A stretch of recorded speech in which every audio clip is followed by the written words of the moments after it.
আসসালামু আলাইকুম বন্ধুরা, তোমরা সবাই কেমন আছো? আশা করি ভালো আছো। আমিও ভালো আছি। এই যে দেখো আমার গাছের একটা পেঁপে পেকে গেছে।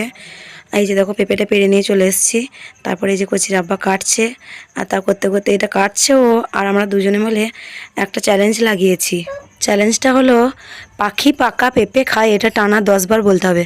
এটা কিন্তু আমি বলেছি, জিতে গেছি। তোমরা কে পারো দেখি কমেন্টে বলবে কে কে পারো, কে কে পারো না। এটার জন্য তোমাদেরকে একটা আলাদা ভিডিও করে দেবো যে পাখি পাকা পেঁপে খায়, এটা 10 বার টানা বলতে হবে।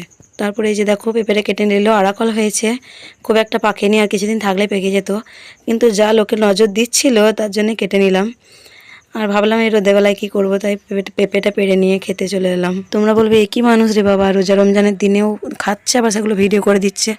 কিন্তু কী করবো বলো, কি ভিডিও দেবো? রোজের তো আর ভিডিও করতে ভালো লাগে না বলো। তাই যে পেঁপেটা কেটেছিলাম, এটা ভিডিও করে রেখেছিলাম, এটাই দিয়ে দিলাম। আর আমি সব রোজাগুলোই রাখতাম, যেহেতু আমার শরীর খারাপ তাই রাখতে পারিনি। আর ডাক্তার বারণও করেছিল, তার জন্যই রাখিনি। আমার শুধু 5টা রোজা হয়েছিল, তারপরেই শরীর খারাপ ছিল, তোমরা সবই জানো। তো চলো টেস্ট করা যাক পেঁপেটা মিষ্টি কি না। আমি আর আমার ছেলে দুজন মিলে আগে টেস্ট করব, তারপরে আমার বর খাবে। এই যে দেখো আমার ছেলেকে আগে দিয়ে দিচ্ছি, ও খেয়ে বলছে কি ভালো, তুমি খেয়ে দেখো মা। তাই আমি একটু খেয়ে দেখলাম। তোমার যদি আমার ভিডিও ভালো লাগে প্লিজ আমার পাশে থেকেও। পেঁপেটা কিন্তু দারুণ স্বাদ ছিল, দারুণ মিষ্টি।